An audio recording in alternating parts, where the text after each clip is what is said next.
Comentemos ahora el tercer consenso sobre CUSI de la Organización Europea de Cronicolitis.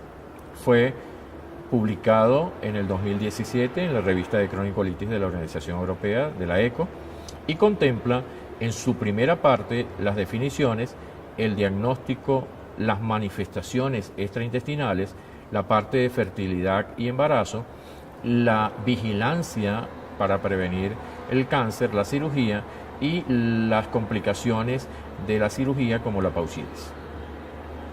En relación a las definiciones, no hay nada que destacar, lo que hemos comentado y así lo hicimos en el módulo 1, tal cual como definimos la colitis ulcerosa, la colitis no clasificada y la colitis indeterminada.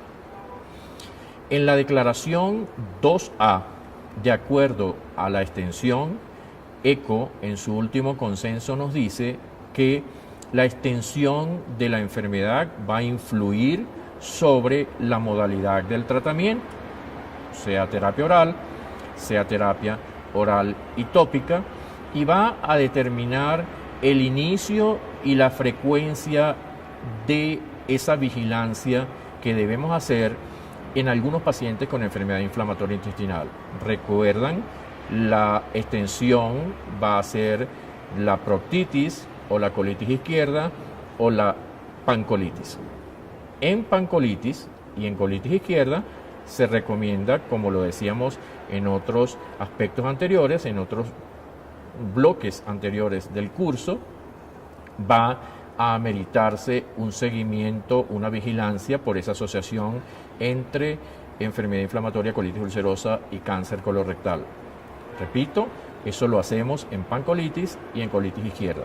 En proctitis, debido a que el riesgo no está incrementado, no hay necesidad de hacer esta vigilancia endoscópica. En la declaración 2B, de acuerdo a la severidad de la enfermedad, ECO nos dice, la severidad va a influir sobre la modalidad del tratamiento y sobre la vía de administración que vamos a utilizar. Recomiendan el uso de las escalas, de los índices que también hemos mencionado en los módulos anteriores del curso. Ellos contemplan y le dan valor a True Love, incluso en uno de los párrafos del consenso lo catalogan como gold estándar del consenso por el valor que tiene la clasificación de True Love en la evaluación clínica. También mencionan y destacan la importancia de la clasificación de Mayo en los grados de severidad endoscópica, así como también la importancia del U6 que debemos conocer y que debemos aplicar en nuestra práctica diaria. Cierran esta declaración 2B diciéndonos lo siguiente: la ausencia de un infiltrado inflamatorio agudo predice evolución favorable, predice o se relaciona con enfermedad de buena evolución, de buen pronóstico. En su declaración 2C, de acuerdo a la edad de inicio de la enfermedad, mencionan lo siguiente: una clasificación de colitis ulcerativa de acuerdo a la edad al inicio de la enfermedad es importante, es de valor, ya que la enfermedad de inicio precoz va a tener, en muchos casos, una evolución desfavorable o una evolución menos, un curso menos favorable que aquellos que se inician en etapas, en grupos etarios más tardíos. La clasificación de acuerdo a la presencia concomitante de colangitis esclerosante, destacan ellos acá, es importante ya que, como sabemos, va a necesitar el incremento de esa vigilancia por la asociación o por ser un factor de riesgo considerable, con un riesgo alto, para la posibilidad de la asociación con un cáncer colorectal. Cuando discuten la parte diagnóstica y de imágenes, en su declaración 3A en relación a los datos clínicos, nos dice ECO lo siguiente: los síntomas de colitis ulcerativa son dependientes de la extensión y de la severidad de la enfermedad. Incluyen la diarrea sanguinolenta, el sangrado rectal, el tenesmo, la urgencia, la incontinencia fecal. Defecación nocturna y fatiga a veces son reportadas por los pacientes. El incremento en la frecuencia de las evacuaciones, el dolor abdominal, la anorexia, fiebre, esos son elementos que sugieren enfermedad severa. El gold estándar, de acuerdo con la declaración 3E de este tercer consenso CUSI, el gold estándar para el diagnóstico de colitis ulcerativa no está establecido. Hay que respetar aquí lo que muchos endoscopistas consideran que la endoscopia es un gold estándar. Pero bueno, de acuerdo con la declaración de ECO, repito, el gold estándar para el diagnóstico de colitis ulcerativa no existe. Este diagnóstico se establece por la clínica, por el laboratorio, por las imágenes y parámetros endoscópicos, incluyendo, por supuesto, la histopatología. Algo importante, una causa infecciosa debe ser excluida. Incluso, si las cosas no están claras, lo mencionan ellos en la declaración, hay necesidad de repetir endoscopia y de repetir biopsia.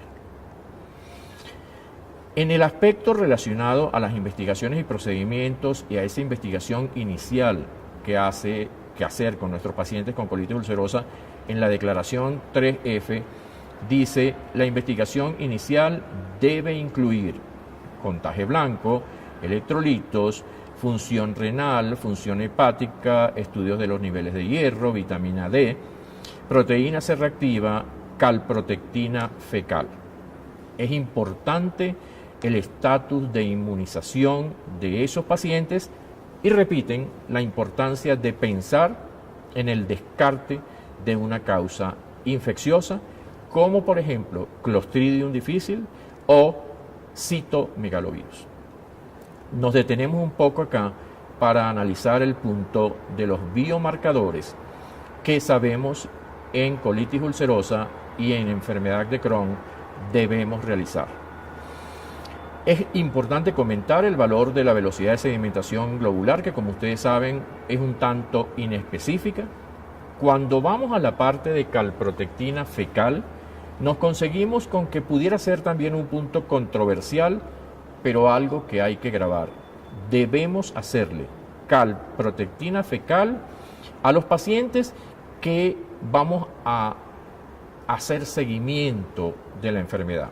Hablar de calprotectina fecal en enfermedad inflamatoria intestinal a nivel mundial es un tema bien relevante. Todo el mundo está pidiendo calprotectina fecal. En nuestros países latinoamericanos la situación es diferente, muchas veces no podemos hacerla, pero lo importante es que grabemos que sí es buena para el seguimiento de la enfermedad. Nos va a ayudar a predecir una complicación. En la parte diagnóstica probablemente no nos va a aportar mayor información de valor, pero cuando queremos hacer ese seguimiento y predecir si ese paciente puede hacer una complicación, cuando un paciente tiene una calprotectina fecal en unos valores normales y el paciente comienza a presentar síntomas, se eleva la calprotectina, ya eso nos está diciendo debemos hacer una nueva colonoscopia para ver qué está pasando.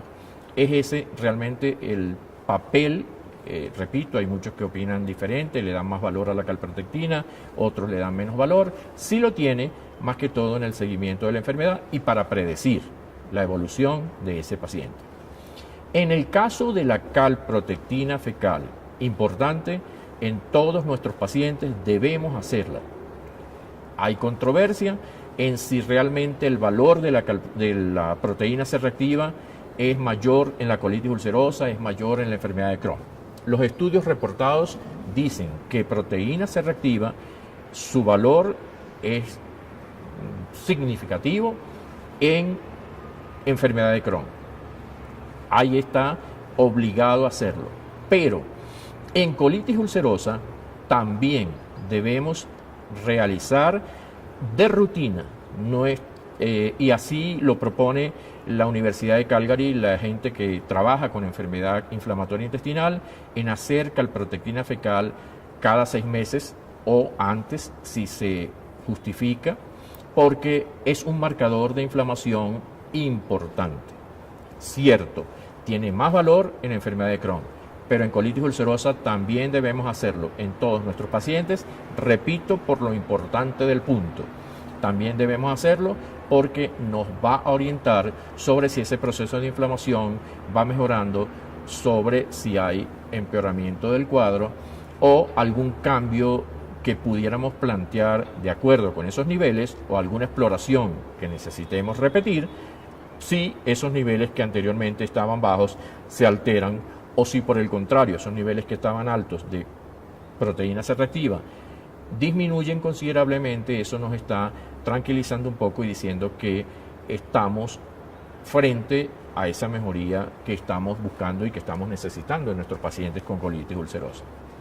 Repito entonces, a manera de conclusión, velocidad de sedimentación con un valor un tanto inespecífico, proteína C reactiva, debemos hacerla a todos nuestros pacientes con colitis ulcerosa y con enfermedad de Crohn, y la calprotectina fecal, donde la tengamos, vamos a hacerla, vamos a usarla porque sí tiene su valor. Algo que destacan en la declaración 3G de la investigación microbiana, ya hemos mencionado en momentos anteriores, pruebas microbianas están recomendadas en pacientes con colitis con recaídas, con crisis tórpida. Paciente con colitis ulcerosa que no está evolucionando favorablemente, debemos hacer Clostridium, debemos hacer citomegalovirus, porque pudiera ser que la evolución desfavorable está asociada con estos procesos infecciosos que están complicando la situación. La declaración 3H del consenso en relación a los índices de actividad nos dice que los instrumentos de medición de esa actividad de la enfermedad endoscópica y clínica en colitis ulcerativa están disponibles. Hay unos validados, ya esto lo hemos comentado, hay otros que no lo están, pero sí es importante que los hagamos. Tal vez lo que también hemos dicho, familiarizarnos con los que nosotros apliquemos en nuestra consulta en ese día a día. Puede ser Trulove, puede ser Mayo, en Harvey en Crohn, el CDAI en Crohn. En colitis ulcerosa no debemos olvidar el U6, cosas que ya se han comentado en los módulos anteriores, pero debemos insistir en ello porque son cosas fundamentales en la evaluación de un paciente con enfermedad inflamatoria intestinal. En la declaración 3I, la reevaluación de extensión y severidad, ECO nos dice, la remisión endoscópica se predice o ayuda a predecir una buena evolución. La reevaluación, punto importante, endoscópica. ¿Cuándo está indicada la reevaluación endoscópica? Ellos nos dicen, esta reevaluación es apropiada en las recaídas en pacientes con esteroides dependencia, con esteroides refractariedad, pacientes dependientes de esteroides o refractarios a esteroides, o cuando vamos a considerar la cirugía. Cuando las cosas no van bien, también surge otra indicación de reevaluar endoscópicamente a nuestro paciente para ver qué está ocurriendo. En la parte de la declaración 3J, toman en consideración la parte endoscópica y nos dicen los datos endoscópicos más frecuentes en colitis ulcerativa es, lo hemos mencionado, la afectación continua, confluente de ese compromiso colónico, con una clara demarcación, lo decíamos en el consenso PANCO, entre la mucosa enferma y la mucosa sana, y el compromiso rectal. La colitis ulcerativa severa en la endoscopia es definida como friabilidad mucosa, sangrado espontáneo y ulceraciones. Mayo, esa clasificación que particularmente pienso que debemos usarla en el día a día, nos va a decir Si es un Mayo 0, mucosa normal. Si es un Mayo 1, mucosa con inflamación, con alteración del patrón vascular. Si es un Mayo 2, ya cuando vemos erosiones más los elementos anteriormente mencionados. Y si es un Mayo 3, se agregan las ulceraciones a las erosiones y a la alteración del patrón vascular. Eso lo sabemos porque eso es el día a día de la evaluación endoscópica de nuestros pacientes. En la sección 4, histopatología, la 4A, la declaración 4A, nos dice o nos aporta información que ya está comentada. Para un diagnóstico confiable de colitis ulcerativa, un mínimo de 2 biopsias de al menos 5 sitios del colon debe ser realizada, incluyendo por supuesto el recto, y el ilion también debe ser tomada biopsia, incluyendo el aspecto que siempre está en nuestros pacientes. Aún teniendo lo normal, vamos a tomar, de acuerdo con las recomendaciones de los patólogos, biopsias de estos diferentes segmentos. En la declaración 4C, algo que debemos precisar cuando discutimos el punto de la histopatología y del apoyo del patólogo en el diagnóstico de la enfermedad inflamatoria intestinal. La plasmocitosis basal, lo comentamos también en PANCO, es un dato diagnóstico en enfermedad inicial, que tiene un alto valor predictivo en el diagnóstico de colitis ulcerosa. Por eso lo mencionábamos y lo repetimos ahora. Discutamos con nuestros patólogos si hay o no esta plasmocitosis basal que va a orientar la parte diagnóstica. La arquitectura crítica preservada y la ausencia de un infiltrado celular inflamatorio transmucosal no descarta colitis ulcerativa en una etapa precoz o en un diagnóstico inicial de la enfermedad. Repetir biopsias después de cierto tiempo puede ayudar a aclarar ese diagnóstico diferencial que siempre nos debemos plantear. En la declaración 4D nos dice que el diagnóstico microscópico de la colitis ulcerativa está basado en la combinación de la distorsión arquitectural de las criptas y la atrofia mucosal y un infiltrado inflamatorio transmucosal difuso con plasmocitosis basal. Ya esto cuando la enfermedad está establecida, cuando el diagnóstico está hecho. Aquí también se comenta lo importante de la plasmocitosis basal, pero le dan más relevancia en la fase inicial en esta investigación diagnóstica que debemos hacer. La declaración 4D de la histopatología, el diagnóstico microscópico de colitis ulcerativa está basado en la combinación de terapia, como lo acabo de decir, arquitectural, distorsión de esa mucosa trófica y ese infiltrado difuso transmucosal. Lo repito porque generalmente hay un punto también controversial y es que los patólogos no nos están ayudando en el diagnóstico de la enfermedad inflamatoria intestinal. ¿Qué problema con nuestros patólogos? Bueno, es algo que tenemos también que trabajar muy fuerte. Tenemos que unir a nuestros patólogos al equipo multidisciplinario, educar a nuestros patólogos, que los patólogos se enamoren de la enfermedad inflamatoria intestinal para que en ese equipo y con el transcurrir del tiempo podamos cambiar esa opinión y decir, oye, qué bueno, las cosas han cambiado y ya los patólogos nos están aportando una mejor información que anteriormente.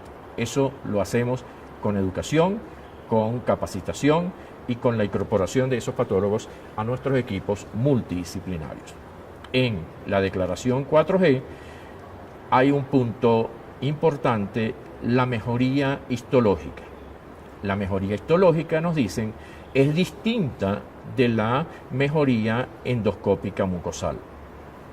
La inflamación histológica puede persistir en casos de pacientes con mejoría endoscópica, con enfermedad aquiescente y está asociado con una buena evolución. Pasamos en la sección 5 del consenso ECO a discutir las manifestaciones extraintestinales de la enfermedad. En la parte de la anemia, complicación que se presenta en un 21% de los pacientes con colitis ulcerosa, ese más o menos es un porcentaje que nos dice lo importante de darle valor al descuidado punto de la anemia de nuestros pacientes con enfermedad inflamatoria intestinal. Yo creo que debemos pensar más en eso. Un paciente con anemia no va a experimentar esa mejoría que todos necesitamos y que todos queremos para nuestros pacientes. Debemos diagnosticar la anemia y debemos tratar correctamente la anemia en nuestros pacientes con enfermedad inflamatoria intestinal. En esta declaración 5A de las manifestaciones extraintestinales, el ECO nos dice: criterios diagnósticos para la deficiencia de hierro depende del nivel de la inflamación. En pacientes sin inflamación, sin alteración endoscópica, datos clínicos de enfermedad activa, ferritina sérica menor de 30 es un criterio importante para el diagnóstico de la anemia. En la declaración 5B, en la presencia de evidencia clínica o bioquímica de inflamación, el criterio diagnóstico para la anemia de enfermedad crónica es el nivel sérico de ferritina mayor de 100 y la saturación de transferrina menor de 20. Ya cuando tratan la otra complicación o manifestación extraintestinal de las artropatías, nos dicen, segunda manifestación extraintestinal en frecuencia, la declaración 5D, el diagnóstico de artropatía periférica y o entesitis se asocia o está relacionado con la clínica y la parte imagenológica. Está asociado con colitis ulcerosa, repito, entonces va a estar basado en esa inflamación y en esas diferentes formas de artritis que pudiera tener, descartando por supuesto otras artritis y no la enteropática. En resumen, la declaración dice: el diagnóstico de artropatía periférica y o entesitis está asociado con colitis ulcerosa, es basado sobre los síntomas de inflamación y el descarte de otras causas o de otras formas de artritis. Ya en la declaración 5E nos dice el diagnóstico de espondiloartritis axial sobre la base de datos clínicos de inflamación y de imágenes como la resonancia y radiografías para sacroileitis. Diagnóstico de espondiloartritis axial se hace entonces sobre la base de los datos clínicos más la imagenología. Ya en la declaración 5F, entrando en las manifestaciones cutáneas, el ECO nos dice que el diagnóstico de eritema nodoso es hecho con la combinación de los elementos clínicos. Realmente la clínica aquí es relevante. Las recaídas y las formas resistentes de estos pacientes pueden ser tratados con inmunomoduladores y o anti-TNF. La declaración 5G, relacionada con el pioderma gangrenoso, este pioderma puede ser tratado con esteroides sistémicos, infliximab o adalimumab o terapia tópica como los inhibidores de la calcineurina vía oral. Un tema importante también de este consenso en la sección 6 son las enfermedades oportunistas.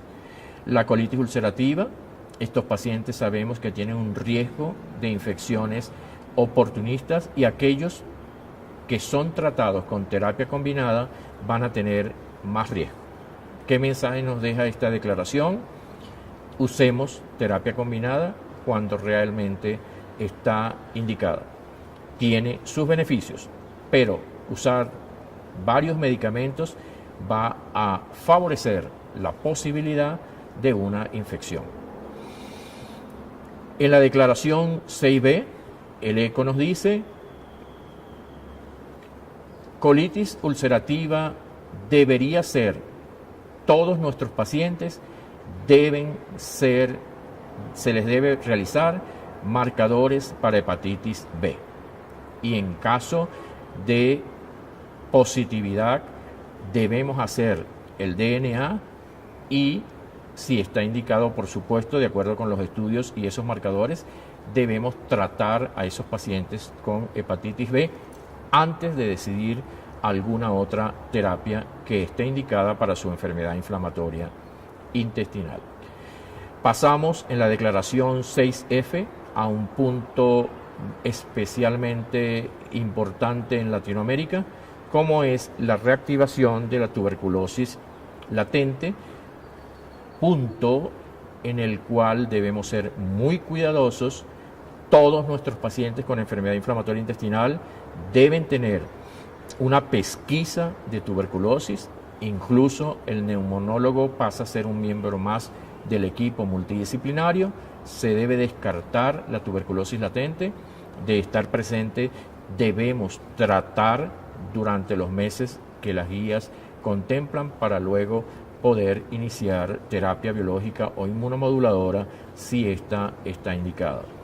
Repito, tema importante: hemos tenido pacientes donde el diagnóstico diferencial entre tuberculosis y Crohn no es fácil. Incluso hay casos reportados de pacientes con tuberculosis en los cuales se pensó al principio que era un Crohn, terminó siendo una tuberculosis, y en esos pacientes, casos descritos, se ha iniciado incluso terapia esteroidea y terapia anti-TNF. Ya sabemos todas las complicaciones que esto puede traer. Lo menciono porque definitivamente es un punto que podemos corregir estando pendientes de esa evaluación. Obligatoriamente en todos nuestros pacientes en quienes vamos a iniciar terapia biológica debemos hacer esa evaluación pretratamiento a todos estos pacientes para evitar sustos, para evitar complicaciones y para hacer las cosas correctamente como debe ser. Repito entonces, el neumonólogo debe también ser un miembro de nuestro equipo, y si no tenemos el neumonólogo, nosotros perfectamente podemos hacer esa evaluación pretratamiento y el descarte de esa tuberculosis. Un punto que se enfoca en la sección 7 del consenso es la fertilidad y el embarazo. Tema preocupante para algunos, tema donde debemos educar a nuestros pacientes. Nuestras pacientes con enfermedad de Crohn tienen miedo de salir embarazadas por el temor a que la enfermedad se les va a complicar si durante ese embarazo. Creo que en la medida en que les brindemos esa información, y ahí la enfermera tiene un rol fundamental, decirles que si ellas están en fase inactiva de su enfermedad, la evolución va a ser muy parecida a la población general, es decir, a la mujer que no está embarazada. Y casualmente, la declaración 7A dice lo siguiente: no hay evidencia que la colitis ulcerativa afecte la fertilidad a altos niveles. Muchas pacientes con enfermedad inflamatoria intestinal tienen miedo a quedar embarazadas justamente por lo que acabamos de decir, por la creencia que la enfermedad se puede complicar o que sus hijos van a nacer con la enfermedad. Hay una serie de creencias que debemos tratar de controlar con educación. En esta declaración 7b nos dice lo que mencionábamos hace unos minutos. Si la concepción ocurre al tiempo de la enfermedad inactiva, de la enfermedad quiescente, el riesgo de recaída es el mismo que en la persona no embarazada, la mujer no embarazada. Si la concepción ocurre al tiempo de la enfermedad activa, esto incrementa el riesgo de actividad persistente durante el embarazo. El embarazo Concluye la declaración diciendo puede influenciar, puede influir en el curso de esa enfermedad. Importantísimo, ojalá lo podamos lograr, que las pacientes que se van a embarazar estén en fase inactiva de la enfermedad, y esto va a ayudar considerablemente a que esa paciente evolucione de forma favorable y que ese embarazo no tenga ninguna complicación. En la declaración 7D, el tratamiento adecuado, apropiado en colitis ulcerativa debería ser mantenido en aquellas pacientes quienes desean concebir, con el propósito de reducir el riesgo de las crisis durante el embarazo. Las crisis agudas durante el embarazo van a llevar a un alto riesgo de complicaciones, de problemas adversos, tanto para la madre como para el feto. Y el tratamiento adecuado justamente va a evitar esas complicaciones. El punto que contemplan en la sección 8 es el relacionado con la vigilancia cáncer colorectal, colitis ulcerosa. La declaración 8A nos dice el riesgo de cáncer colorectal en colitis ulcerativa está incrementado en comparación con la población general. El riesgo se asocia con la duración de la enfermedad, con la extensión de la enfermedad y con la persistencia de inflamación. ¿Qué podemos concluir? Hay que tratar la inflamación para que esas recaídas sean menos frecuentes, que esa enfermedad quiescente de buena evolución sea mucho más prolongado, y en esos casos vamos a tener menos asociación con ese cáncer colorectal. Esto es un punto donde debemos destacar la labor del Hospital San Carlos de Londres. Esta gente se ha dedicado a hacer una muy buena investigación en este tema, y las cifras, lo mencionaba también en el módulo 1, son las que nos presentan actualmente. Ya nos hablan de unos porcentajes mucho más bajos de lo que anteriormente se mencionaba en relación a la asociación cáncer colorectal y colitis ulcerosa.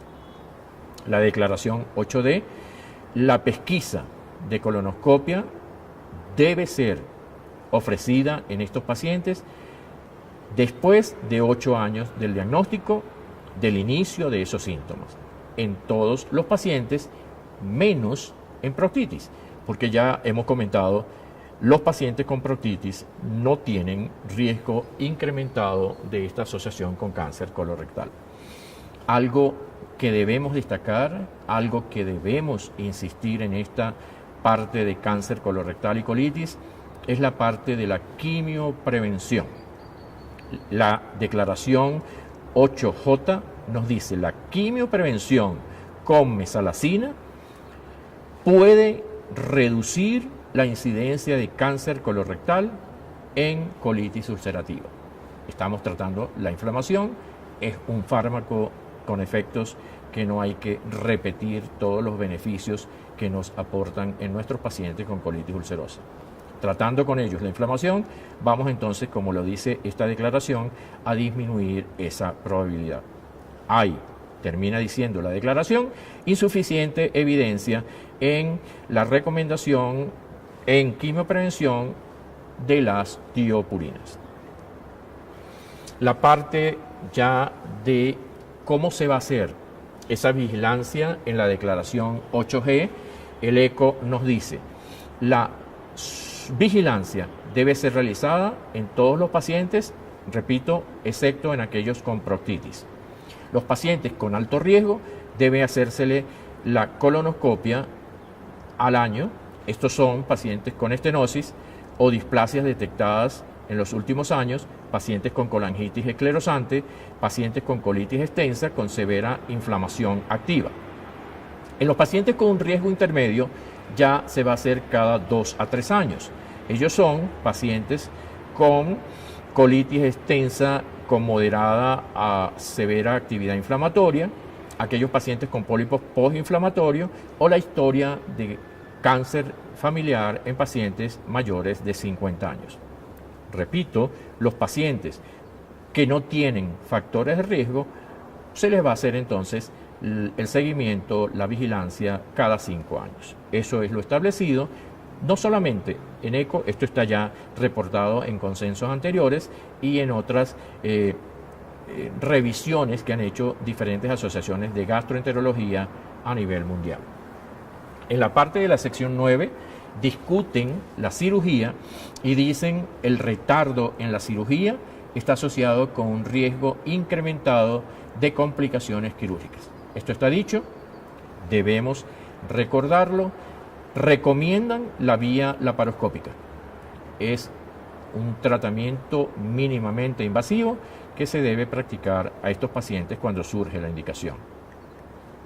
La evaluación endoscópica de ese paciente intervenido, de ese pouch, está recomendado en pacientes con factores de riesgo tales como la neoplasia, la colangitis esclerosante previamente diagnosticada.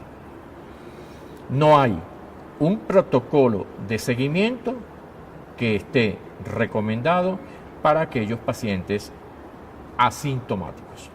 Y justamente pensando o contemplando las complicaciones que se pueden presentar en relación a la pouchitis, en la sección 10, ya terminando el consenso, en la declaración 10A nos dice: el diagnóstico de pouchitis requiere síntomas, endoscopia y biopsia. Así se hace el diagnóstico.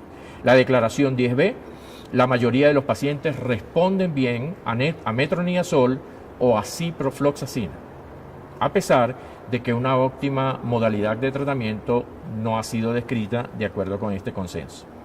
Los efectos colaterales son menos frecuentes con ciprofloxacina. Y termina el consenso ya enfocando el aspecto en la pouchitis crónica. Dicen, en pouchitis crónica, una combinación de 2 antibióticos es efectiva. Budesonide oral, beclometasona oral, también como otra alternativa, tacrolimus tópico, son alternativas terapéuticas. El infliximab es una efectiva alternativa para el tratamiento de la pouchitis crónica refractaria. Adalimumab puede representar una alternativa en aquellos pacientes refractarios al infliximab. Termino con un mensaje que quiero que quede grabado porque nos ayuda considerablemente. Debemos sentir pasión por la enfermedad inflamatoria intestinal, para así obtener esos buenos resultados que todos deseamos para nuestros pacientes. Gracias.